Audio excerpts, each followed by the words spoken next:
हिंदू शास्त्र में पूर्णिमा का बहुत महत्व होता है। मान्यता है कि वेद पुराणों में कहा गया है कि इस दिन सकारात्मक और दैवी शक्तियां पृथ्वी लोक पर आती हैं। पूर्णिमा के दिन गंगा स्नान का विशेष महत्व होता है, इसलिए ज्यादातर लोग इस दिन गंगा नदी में स्नान करते हैं। ऐसा माना जाता है कि मार्गशीर्ष पूर्णिमा के दिन गंगा स्नान करने से जीव में सुख समृद्धि आती है और व्यक्ति को साथ ही आरोग्य का वरदान भी प्राप्त होता है। मार्गशीर्ष पूर्णिमा के दिन पितरों की पूजा भी की जाती है और बहुत से लोग इस दिन अपने पितरों का तर्पण भी करते हैं।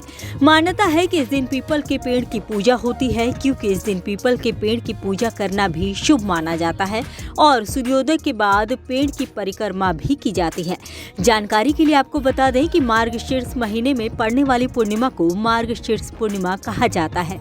मान्यता है कि इस दिन ऐसी कुछ चीजें हैं जिन्हें घर में लाना बेहद शुभ माना जाता है।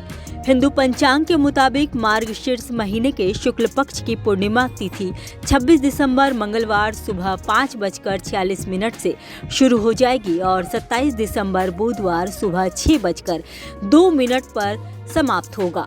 कहा जा रहा है कि चंद्रोदय और उदय तिथि को ध्यान में रखते हुए मार्गशीर्ष माह की पूर्णिमा 26 दिसंबर के दिन ही मनाई जाएगी। आपको बता दें कि इस दिन अगर कोई दिल से भगवान विष्णु की पूजा अर्चना करता है तो घर में सुख और शांति दोनों ही हमेशा बनी रहती है। साथ ही अगर इस दिन आप गरीबों को घर पर खाना बनाकर दान करते हैं तो ईश्वर की विशेष कृपा आपके परिवार के सदस्यों पर हमेशा हमेशा के लिए बनी रहेगी। वहीं मार्गशीर्ष पूर्णिमा पर जिन चीजों को घर पर लाया जाता है वो है चांदी का सिक्का और कौड़ी। इसके अलावा आप घर में इस दिन कुबेर यंत्र ला सकते हैं। साथ ही एकाक्षी नारियल रखना भी बेहद ही शुभ माना जाता है।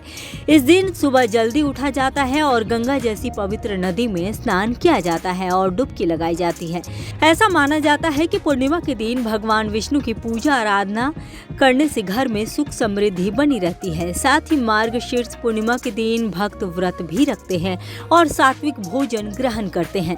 पूर्णिमा की पूजा सूर्योदय के बाद और चंद्रमा के दर्शन करने के बाद ही समाप्त होती है।